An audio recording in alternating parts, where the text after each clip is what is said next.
여러분 안녕하십니까. 부동산 학개론 한동균입니다.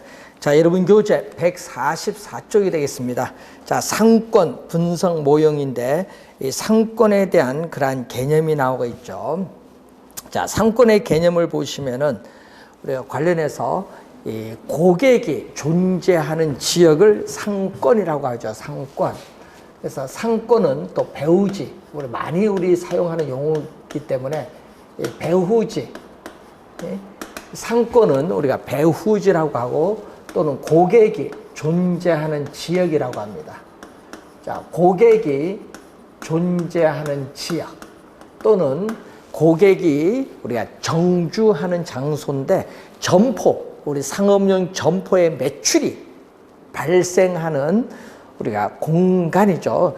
이제 상업용 점포의 매출이 발생하는 공간 개념이 바로 상권인데, 상권은 배후지인데 상권의 범위는 고정된 게 아니죠.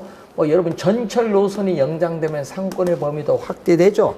그래서 상권은 우리가 유동적이다. 고정된 것이 아니라 유동적 또는 가변적이죠. 그래서 상권과 관련된 내용인데, 그럼 이 상권에 관련해서 이 분석 모형, 학자들의 견해가 우선 출제를 한다는 내용이죠. 그래서 여러분이 항상 시험 문제는 이 상권 분석 모형이 또 출제를 하는 거죠. 상권을 분석하는 모형에 있어서의 학자들의 견해가 또 매년 우리가 출제를 하고 있다. 자, 그래서 우리 번호 우리 관련해서 10번째 중요한데, 여러분이 지금 작년 30회, 30일 내 계속 2년 영서 누구? 허프와 넬슨의 이론이 계속 출제를 하고 있습니다. 자, 최초의 이론이 누구냐 하면은 바로 최초의 이론은 레일리의 소매 인력의 법칙인데, 여러분 교재 140 우리가 6쪽을 보시면 되겠죠. 자, 레일리의 소매 인력의 법칙입니다. 자, 최초의 이론이죠. 자, 레일리의 소매 인력의 법칙. 최초이기 때문에 시험 지문에 우리가 많이 출제가 되는 내용이죠. 자, 인력이죠. 뉴턴의 만류 인력의 법칙을 응용한 레일리의 소매 인력의 법칙을 말합니다. 그래서 레일리는 도시 단위를 기준하죠. 도시 단위. 자, 이 도시 단위를 기준합니다. 도시 단위 기준하면서 이 중심지에 있어서의 관련해서 상호작용이죠. 우리가 중심지에 상호작용, 서로 영향을 주고받는다. 중심지 간의 상호작용에 초점을 두고 있다. 자, 이 상호작용에 초점을 두고 있다. 초점. 중심지 간의 상호작용에 초점을 두면서 우리가 보고 있는데, 이 뉴턴의 만류 인력의 법칙을 응용한 이 중형 모형이 되겠죠. 중형 모형. 자, 이 지문 또 시험에 많이 출제되는데, 자, 우리가 도시 중심지겠죠. 자, 예를 들어서 여러분이 A 도시와 이렇게 B 도시가 주어지겠죠. 이렇게 두 도시 사이에 위치하고 있는 소비자에 대해서 상권이 미치는 영향력의 크기는 두 인구에 비례한다. 자, 인구에 비례합니다. 두 도시인 크기 인구에 비례하고, 이 상권의 경계인 분기점, 상권의 경계인 이 분기점으로부터 거리 제곱에 반비례한다. 자, 거리의 제곱에 반비례하는데, 자, 고객을 끌어당기는 힘, 유인력. 자, 고객을 끌어당기는 힘, 유인력 또는 흡인력인데, 이때 시험 문제, 여러분 29회 시험은요, 반비례, 여기는 비례로 출제했죠. 이렇게 바꿔서 또 출제를 또 자주 합니다. 좀 주의해 두시고, 이때 비례는 뭘로 간다? 분자, 분수식의 분자로 가죠. 인구에 비례하고 이 반비례는 우리는 분모로 갑니다. 거리에 제곱에 반비례한다. 자, 이 수식을 가지고 우선 계산을 하는데 이 상권의 경계는 우리가 이 B도시 규모가 작은 B도시 가까이에 결정되죠. 이게 분기점이죠. 이게 바로 뭐 C도시라고 보면 되겠죠. 자, 그 내용을 우리가 설명하고 있는 부분이 여러분 교재의 146페이지에 우리가 나와 있는 그러한 내용이죠. 자, 그래서 우리가 A도시의 인구가 A고 B도시 인구가 B다. 이때 분기점으로부터 우리 거리 A도시까지 거리가 Xkm, 우리가 여기 거리는 Ykm다. 이렇게 보시면 되겠죠. 자, 이때 우리는 소매, 잠재력의 상대적 크기는 분모, 분자, 분수식으로 나타내는데 소매, 잠재력의 상대적 크기를 설명하는데, 자, 이때 A도시, 자, A도시로의 인구 유인 비율, 자, A도시의 인구 유인 비율에 대해서 우리는 B도시로의 인구 유인 비율은 어떻게 되냐. 상대적 크기는 이렇게 분모, 분자로 나타나는데 A도시의 인구 유인 비율은 A도시의 인구, A죠. A도시 인구 A에 비례하고 분기점으로부터의 거리, Xkm죠. 거리 제곱에 반비례. 자, B도시로의 인구 유인 비율은 B도시 인구에 비례하고 분기점으로부터의 거리 제곱에 반비례죠. 자, 항상 여러분이 시험 문제를 풀 때는 이 수식을 쓸 줄 알아야 된다. 여러분, 이 수식을 쓸 줄 알아야 된다는 거. 계산 문제를 풀려면요, 우리 레일리의 소매 인력의 법칙, 우리가 시험 문제, 계산 문제 출제를 했었죠. 우리가 출제를 4번 했었는데 4번 다 이 수식을 이용해서 우리가 계산을 해야 됩니다. 자, 그러면 계산을 할 때는 어떻게 구한다? 요 내항이 곱은 분모로 가요. 이 내항이 곱 B 곱하기 X제곱은 뭘로? 분모로 갑니다. 분모로. 자, 외항이 곱 A 곱하기 Y제곱. 외항이 곱은 분자로 갑니다. 분자. 자, 그럼 이 수식은 다시 이렇게 쓸 수 있죠? B분의 A 곱하기 이렇게 X제곱분의 Y제곱을 이렇게 따로 뗄 수가 있어요. 자, 그러면 요 뒤에 있는 수식은 우리가 지수법칙에서 B분의 A 곱하기 XY 전체의 제곱이죠. 자, 이 수식이 여러분이 교재에 말로 설명이 되었는데 이 내용이 여러분 우리가 46페이지 밑에서 세 번째 그 공식이 바로 이렇게 우리가 주어진 공식이 된다는 내용이죠. 말로 설명이 되어 있습니다. 자, 그것을 우리가 염두에 좀 두시고 항상 이 레일리의 소매 인력의 법칙은 요 중력 모형 요 내용하고 요 수식 이용한 계산 문제 요 2개거든요. 요걸 출제하든지 계산 문제 출제하든지 상당히 중요하니까 잘 확인을 우선 해 두셔야 될 부분이고, 자, 이 레일리의 소매 인력의 법칙을 응용한 거죠. 자, 레일리의 소매 인력의 법칙을 응용한 게 바로 컨버스입니다. 자, 레일리의 소매 인력의 법칙을 우리가 수정한 이 새로운 소매 인력의 법칙, 수정된 소매 인력의 법칙이 바로 누구 이론? 컨버스죠. 컨버스의 수정된 소매 인력의 법칙을 분기점 모형이라고 하죠. 분기점 모형. 자, 그래서 이것도 무슨 모형이죠? 우리가 중력 모형이 되겠죠. 자, 중력 모형인데 요 인구를 뭘로 수정을 했냐면은, 자, 요 인구를 수정을 했거든요. 인구를 우리가 쇼핑센터의 크기인 뭘로? 우리가 매장 규모, 여러분이 매장 규모인 매장 면적으로 수정을 한 거죠. 자, 인구를 뭘로 수정을 했다? 매장 규모인 매장 면적으로 수정했죠.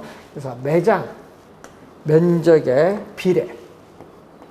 자, 매장 면적의 비례하고 이 분기점으로부터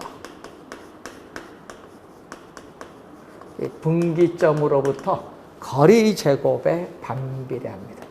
자, 분기점으로부터 거리의 제곱에 반비례한다. 그래서 레일리의 소매인력의 법칙을 수정했는데 인구를 매장 규모, 매장 면적으로 수정을 했다. 이런 우리가 내용이 되겠죠. 자, 예를 들어서 우리가 여러분 교재에 있어서 우리가 147페이지 맨 밑에 보시면은 두 도시 간의 상권의 경계를 계산하는데, 자, 이 내용이 148페이지에 보시면은 맨 위에 두 도시, 자, 이 상권의 경계인 분기점은 두 도시의 두 쇼핑센터가 미치는 구매 영향력이 같은 점, 구매 영향력이 같은 점이 상권의 경계가 포인트인데, 자, 여러분 18회 시험 출제된 문제 봅니다. 148페이지.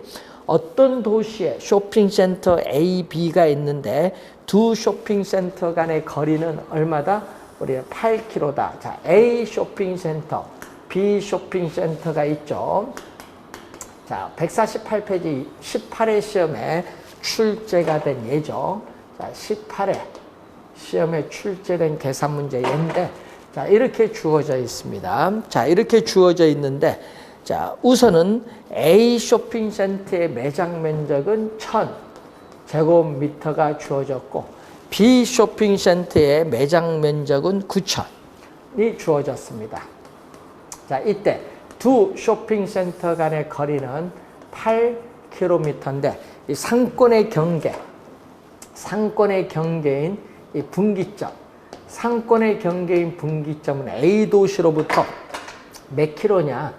자, 이걸 X 킬로미터다. 그러면은 이 거리는 8km에서 뭐를 X를 뺀 킬로미터가 되겠죠.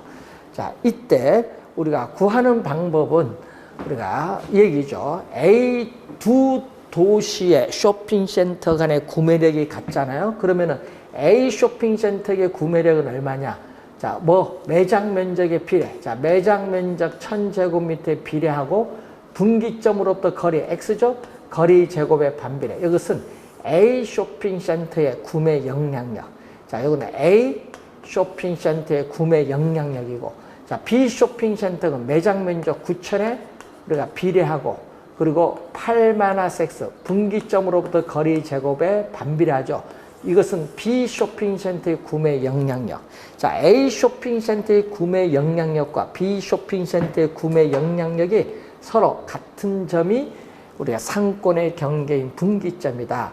자, 그래서 우리가 곱해줄 땐 이렇게 곱해주는 거죠. 대각선 방향으로. 그래서 9000 곱하기 X제곱은 우리가 1000, 우리가 곱하기 8-X의 우리가 제곱이다. 자, 요 내용이죠. 그럼 양변에 1000으로 나눠주면은 9 곱하기 X제곱은 8-X의 제곱.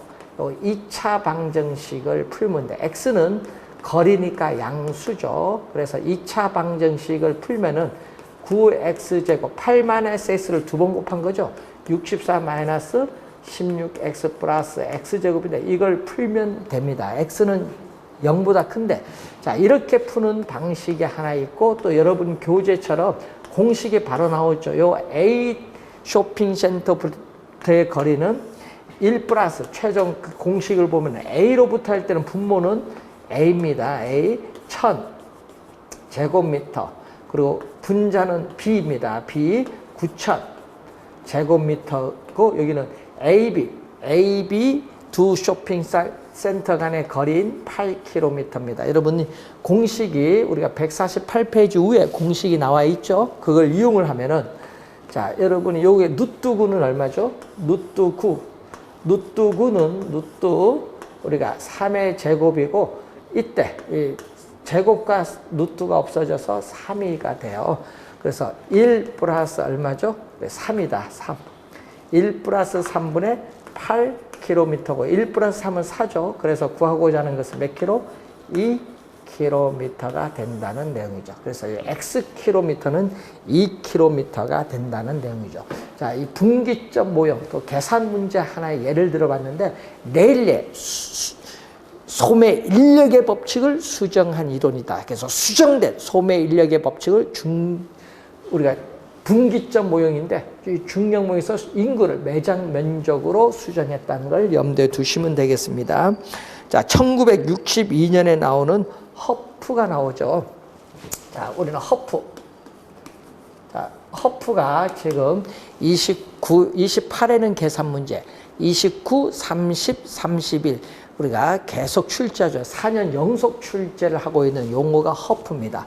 자, 허프는 확률이죠. 자, 여러분 소비자가 거주하고 있는 지역에서 우리는 특정 쇼핑센터를 방문해서 경험적으로 물건을 살 확률이 얼마냐? 경험적으로 물건을 살 확률이 얼마냐? 그래서 확률적인 상권 분석 모형이죠. 확률적인 상권 분석 모형입니다. 최근에 4년 연속 출제가 되고 있는 용어로서 상당히 중요합니다. 그래서 대도시 내에서 다수의 쇼핑센터가 있을 때 특정 쇼핑센터를 방문해서 경험적으로 물건을 살 확률을 구하는 모형이죠. 자, 그래서 수요자가 우리 관련해서 우리 미시적으로 분석을 하는 거죠. 수요자 자체에 우리가 이 개성, 수요자 자체의 이 개성 가지고 분석하는 이 미시적 분석입니다. 미시적. 좁은 의미죠. 미시적 측면에서 우리가 분석을 하는 거죠. 그리고 매장 단위를 기준한다. 여기는 쇼핑센터. 우리는 도시 단위가 아니라 매장 단위 기준이다. 매장 단위 기준으로 우선 나타난다는 그러한 내용입니다. 자, 그래서 우리 관련해서 이 공간 마찰 계수가 있죠. 자, 공간, 그러니까 거리에 따르는 마찰 계수가 나오는데, 이 마찰 계수는 우리는 거기 보시면은 이 교통에 있어서의 조건이라든지 쇼핑 물건의 특성, 149페이지 중간에 보시면은 이 교통 조건이나 쇼핑 물건의 특성에 따라 이 공간 마찰의 개수의 값은 우리가 달라지게 된다. 이 값은 달라지는데 얼마라고? 우리가 2라고 가정을 하죠. 자, 공간 마찰 개수의 값은 달라지는데 이게 2라고 우리가 가정을 하면은 뭐를 적용한다? 중력 모형을 또 적용을 하죠. 자, 2라고 가정하죠. 시험 문제는 계산 문제 계속 2로 출제했습니다. 이때 또 매장 면적의 비례. 매장 면적에 비례하고 거리에 제곱에 반비례하죠. 자, 또 우리가 매장 면적에 비례하고 거리 제곱에 반비례한다. 자, 이때 이 거리 개념은 이 시간 거리, 우리가 실제 측정한 거리 또 있지만은 또 시간 거리와 같은 우리가 공간 요인이죠. 공간 요인을 포함하죠. 실측거리나 시간거리 같은 공간 요인을 우리가 또 포착을 합니다. 자, 우선 중력 모형을 의미하고 있는 그러한 내용입니다. 자, 예를 들어서 소비자, 거주지. 자, 예를 들어서 이 소비자, 거주지의 인구가 예를 들어서 30만 명이다. 자, 소비자, 거주지의 인구가 30만 명인데, 자, A 할인점. 자, A 할인점이 주어졌죠. 자, A 할인점이 3km 주어졌는데, A 할인점의 매장 면적은 9,000제곱미터다. 자, 여러분이 또 2km 거리에 B 할인점이 주어졌다. 자, B 할인점은 우리가 매장 면적이 4,000제곱미터다. 자, 이렇게 주어졌을 때 우선 이 특정, 요 A 할인점이죠. A 할인점. 이렇게 소비자 거주지에서 이 특정 우리 점포 A 할인점을 방문해서 경험적으로 우리는 물건을 살 확률을 우리 뭘로 표현한다? 시장 점유율로 표현해. 그래서 항상 여러분 시장 점유율을 가장 먼저 구해야 된다. 이 특정 점포를 방문해서 경험적으로 물건을 살 확률을 시장 점유율로 표현하고 항상 계산은 시장 점유율 요걸 제일 먼저 계산하죠. 분모는 전체죠. 전체인데 바로 뭐죠? 매장 면적. A 할인점의 매장 면적 9,000에 비례하고 우리 거리 제곱 3km, 거리 제곱의 반비례. B 할인점은 매장 면적 4,000에 비례, 거리 제곱의 반비례. 더해주면 이게 전체에 대해서 구하고자 하는 A죠? 9,000. 네? 3의 제곱. 그럼 9,000을 9로 나눠주면 1,000이죠? 자, 또 4,000을 4로 나눠주면 또 1,000입니다. 더해주면 2,000분의 1,000이니까 2분의 1이죠. 자, 퍼센티지로 가기 위해서 100을 곱해줬더니 몇 프로? 50%가 되죠. 시장 점유율은 50%다. 예? 그러면은 A 할인점의 이용객 수는 얼마냐? 또 이용객 수를 또 구해야 될 거죠. 자, A 할인점의 이용객 수는 소비자 거주지에 얼마? 30만 명. 자, 소비자 거주지에 있어서의 인구 30만 명. 이 30만 명의 몇 프로? 50%가 이용하죠. 이 30만 명의 50%가 이용을 하기 때문에 얼마 나온다?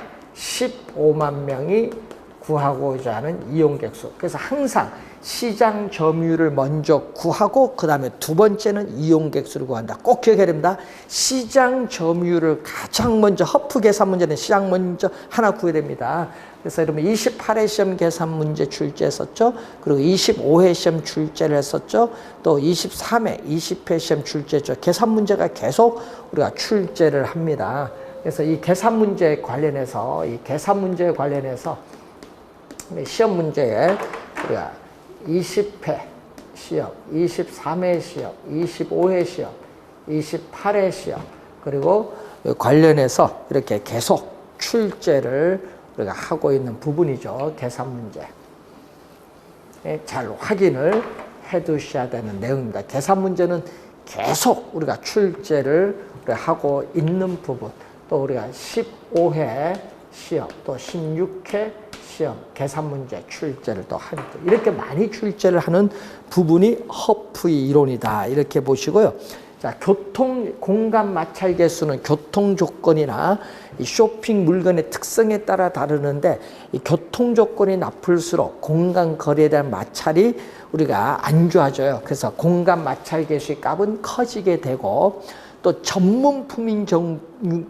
전문품점인 경우에는 일상생활용품을 판매하는 점포에 비해서 고객이 쇼핑되는 물건을 사려고 먼 지역에까지 가야 하기 때문에 거리의 저항이 우리가 나타났을 때 거리의 저항 관련해서 공간 마찰 개수는 작아지게 됩니다. 작아지게 된다는 거.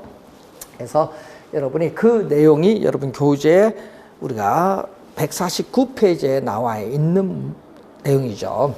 그래서 이 전문품을 살 때는 거리가 멀더라도 더 좋은 우리가 조건의 쇼핑을 원할 가능성이 높기 때문에 우리 또 일상생활 필수용품인 경우에는 구매 주기도 짧고 구매 단위도 우리가 작기 때문에 구태여 멀리 가서 쇼핑하려는 경향이 없죠. 그러다 보니까 이 전문품점일수록 전문품을 판매하는 점포일수록 공간 거리의 마찰 개수는 작아진다는 그러한 내용이 되겠습니다. 자, 그리고 또 우리는 소비자가 A 할인점을 방문해서 경험적으로 물건을 살 확률은 세 가지 요인에 영향받죠. 소비자 거주지에서 A 할인점까지 거리, A 할인점의 매장 규모, 매장 면적, 경쟁 쇼핑 우리가 센터의 수 이렇게 세 가지 요인의 영향을 받는데 그 지문도 3번 출제를 했었죠. 그래서 잘 확인 또 해두시면 되겠습니다. 자, 그리고 151페이지 가시면은 우리가 넬슨이 나오죠. 자, 30회, 31회, 2년 연속 출제가 된 넬슨입니다. 넬슨.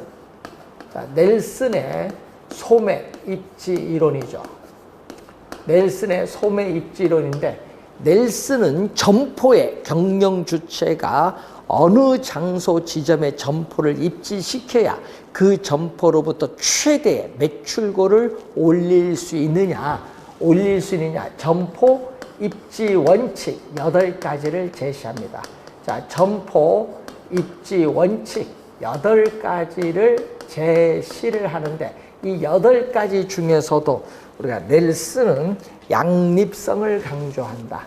자, 여러분, 서로 보완관계에 있는 상품을 판매하는 인접 점포들 간의 고객을 서로 주고받으면서 매출액을 올리려는 형상을 양립성이죠. 자, 병원 옆에는 뭐가 있다? 약국이 있죠.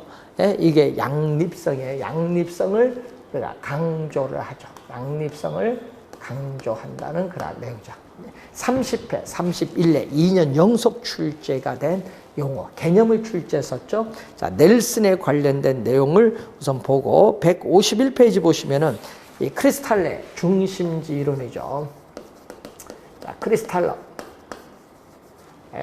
중심지 이론인데, 독일 남부 도시를 대상으로 우리는 1933년에 나타난 최초의 또 서비스업에 대한 입지 이론이죠. 자, 입지 이론으로서 우리가 또 29회 30회 시험 또 출제를 한 용어가 크리스탈러입니다.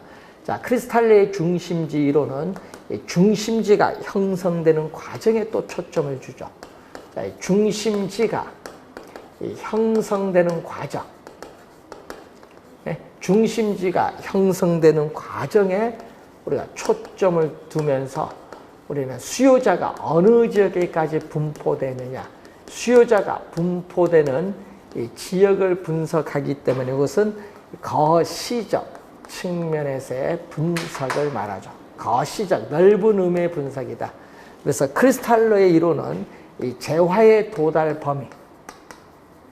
자, 크리스탈러는 재화의 도달 범위와 최소 요구치, 재화의 도달 범위와 최소 요구치의 이 관계를 설명하는 이론을 말하죠. 이 재화의 도달 범위와 최소 요구치의 관계를 설명하는 건 12회 시험에 한번 출제된 지문이 되겠고요. 자, 그럼 용어가 24회 시험에 용어를 출제했었죠. 자, 여기 중심지입니다. 자, 여러분, 중심지에 있어서의 요 개념이 뭐죠? 중심지라는 것은, 자, 여러분, 재화나 서비스를 생산해서 고객이 존재하는 배우지에 공급할 수 있는 중심 기능을 가진 장소를 중심지라고 해요. 중심지. 자, 이 중심지 활동에 있어서의 공간적 한계를 나타내는데 뭐가 되느냐? 자, 중심지에서 생산된 재화나 서비스를 공급을 할 수 있는 이 최대한의 이 거리, 이 최대한의 이 거리를 뭐라고 하죠? 재화의 도달 범위라고 하죠. 그래서 어느 기능에 대한 우리가 수요가 0이 된다. 어느 기능에 대한 수요가 0. 여러분, 이 선을 넘어가면 수요가 마이너스니까 공급할 필요가 없죠. 요 0까지. 어느 기능에 대한 수요가 0이 되는 지점까지의 공간적 한계를 재화의 도달 범위죠. 재화의 도달. 중심지 활동이 제공되는 공간적 한계를 의미합니다. 재화의 도달 범위고, 이 중심지에서 우리가 점포들이 도산하지 않고 생존하기 위해서는 매출액이 최소 얼마가 돼야 돼요. 그래서 중심지에 있는 점포들이 중심지의 기능을 유지하기 위한 최소한의 고객 수, 수요의 수준을 나타내는 이 범위를 우리는 우리가 요구치의 범위죠. 우리 요구치에서의 범위인데, 그래서 중심지가 성립하기 위해서는 이 최소 요구치 범위가 재화의 도달 범위 내에 이렇게 존재했을 때 중심지는 뭐한다? 성립을 하겠죠. 중심지가 성립을 하기 위한 조건이 이제 나오는데, 그래서 여러분 교재 152페이지 중간 박스에 중심지 그리고 최소 요구치, 재화의 우리가 도달 범위 이런 개념들이 거기에 나와 있습니다.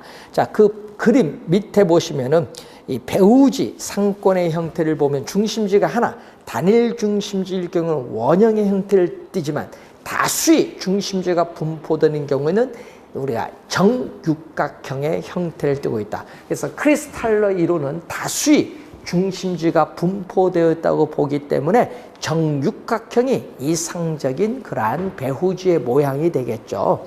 자, 그래서 이런 형태가 되겠죠. 자, 이런 형태.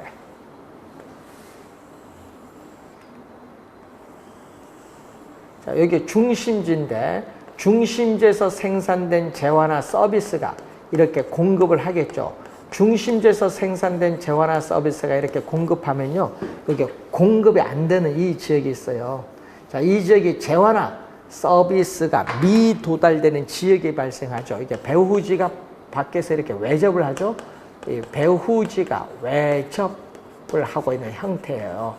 그래서 이때는 재화나 빨간 거, 재화나 서비스, 중심지에서 생산된 재화나 서비스가 도달하지 못한다. 미도달되는 이렇게 빨간 부분 지역이 발생합니다. 자, 이렇게 발생을 하면은 이렇게 다시 이렇게 나오겠죠. 이렇게 배후지가 이렇게 뭐가 된다? 중첩이 돼요. 그래서 배후지 중첩형은 이 불필요한 경쟁이 발생해. 이렇게 중복되다 보니까 불필요한 경쟁이 발생하는 배후지 중첩형이 나타나죠. 이 배후지 중첩형에서 자, 이런 형태로 가겠죠. 네. 정육각형 형태가 이렇게 나오죠. 자, 여기 중심지에서 생산된 재화나 서비스가 이렇게 공급을 하는데 모든 지역에 빠짐없이 공급되죠. 이 빨간 부분이 없어요. 그래서 이게 배후지 완결형이죠. 배후지 완결형을 보면은 정육각형이죠. 이렇게 지금 얘를 중심지를 3개 봤는데 이렇게 다수의 중심지가 분포되는 경우에는 뭐죠? 바로 정육각형이 이상적인 형태다. 이 배후지가 이렇게 형성되는 이런 과정에 초점을 맞출 때 정육각형이 이상적인 배후지 모양이다라는 그러한 내용이 나오죠. 자, 그리고 중심지에 있어서의 계층에 나오는데 중심성의 상대적 크기에 따라 중심지 계층을 보시면은 고차원 중심지.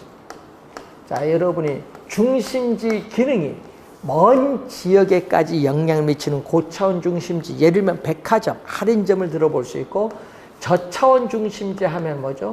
중심지 기능이 가까운 지역에 영향을 미치는 편의품점, 편의점을 예를 들어 볼 수 있고, 또 어느 일정한 지역에까지 영향을 미치는 우리 학교 등의 우리가 이 학군 이런 것은 중차원 중심지라 이렇게 보시면 되겠죠. 중심성의 상대적 크기에 따라 우리가 중심지 계층을 이렇게 3가지로 나누어 볼 수 있습니다. 자, 153페이지에 중심지 이론의 내용을 보면은 고차원 중심지, 자, 롯데백화점, 고차원 중심지 간의 간격은 멀죠. 그리고 편의점, GS 편의점, 저차원 중심지 간의 간격은 가깝습니다. 자, 백화점 예를 들어 볼까요? 자, 고차원 중심지일수록 규모는 어떻게 돼요? 더 크고, 또 중심지도 다양한 중심 기능을 가지고 있습니다. 자, 그걸 염두에 좀 두시고, 그리고 시장의 원리, 행정 원리, 교통 원리에 따라 중심지 수라든지 모형은 또 많은 영향을 우리가 받고 있다. 또 저차원 중심지, 편의점 예를 들면 저차원 중심지가 고차원 중심지로 갈수록 저차원 중심지의 수는 줄어들기 때문에 어떻게 돼요? 우리는 이렇게 피라밋 형태를 띠고 있다는 그러한 내용이 거기에 나와 있는 그러한 부분이 되겠습니다. 자, 그래서 153페이지 내용이고 154페이지 보시면은 크리스탈 이론의 한계점이 나오죠. 한계점. 자, 우선은 우리가 유사한 상품을 취급하는 점포들이 도심에 함께 입지하는 형상을 설명하지 못한다. 왜냐? 이 단일 상품, 크리스탈은 단일 상품을 판매하는 점포에 대한 공간 구조 이론입니다. 그렇기 때문에 유사한 상품을 취급하는 상점들이 도심에 함께 입지하는 형상을 설명하지 못한다는 한계를 가지고 있죠. 그 지문은 16회 시험에 또 출제한 우리가 지문이 되겠습니다. 그래서 또 확인을 한번 또 해두시기 바라고요. 그래서 크리스탈의 중심지 이론에 관련된 내용입니다. 자, 154페이지 보시면은 우리가 애플범 교수가 나오죠. 애플범 교수에서 나타나는 우리는 커스터머 스파팅 테크니크에서 소비자 분포 기법, 소비자 분포 기법 또는 우리 고객 출발지 조사 기법이라고 하죠. 고객 출발지 조사 기법인데, 자, 우선 우리 현재 영업하고 있는 점포가 있어요. 이마트 있습니다. 고객이 이마트에 물건을 사러 오죠. 그래서 인터뷰를 통해서 표본을 추출하는 거죠. 인터뷰를 통해서 고객이 어디에서 오셨는지 지도상에 표시를 함으로써 상권의 범위를 획정하는 모형이 바로 우리는 CST입니다. 그래서 지리적 상권의 범위를 실무적으로 획정하기 위한 기법이 바로 우리는 CST, 소비자 분포 기법인데, 그래서 상권의 범위를 확장할 수 있고 고객의 특성을 또 파악을 할 수 있고 또 판매 촉진 전략, 광고 등에 활용을 할 수 있고 또 경쟁하고 있는 점포들과의 경쟁의 정도도 알 수 있고 또 앞으로 미래 점포를 확장할 수 있는 계획에 유용하게 활용할 수 있는 내용이 바로 CST, 소비자 분포 기법에 대한 내용이죠. 자, 시험 문제는 학자들의 견해인데, 자, 상권 분석 모형 중요한 게 우선 넬리, 컨버스, 허프, 그리고 넬슨, 크리스탈러, 애플범 6학자를 배웠죠. 그 중에서 여러분이 최근에 4년 연속 출제된 이론이 허프, 그리고 넬슨은 2년 연속 출제를 하고 있습니다. 자, 그래서 여러분이 올해 32회 시험에는 넬리나 허프 쪽에서 계산 문제가 출제되지 않을까. 넬리나 허프 쪽에서 계산 문제 출제 가능성이 높은 내용이 32회 올해 출제 예상되는 문제입니다. 그래서 여러분 교재를 통해서 레일리와 허프의 계산 문제 좀 연습을 해두시면 되겠습니다. 자, 관련돼서 우리가 상권 분석 모형에 대한 내용을 우선 살펴봤고요. 자, 그리고 매장형 부동산은 우리가 이번 강의는 넘어갑니다. 자, 여러분 교재 158페이지에 공업지의 입지 이론에 관련된 내용은 우리가 다음 시간에 설명하도록 하겠습니다. 수고 많으셨습니다.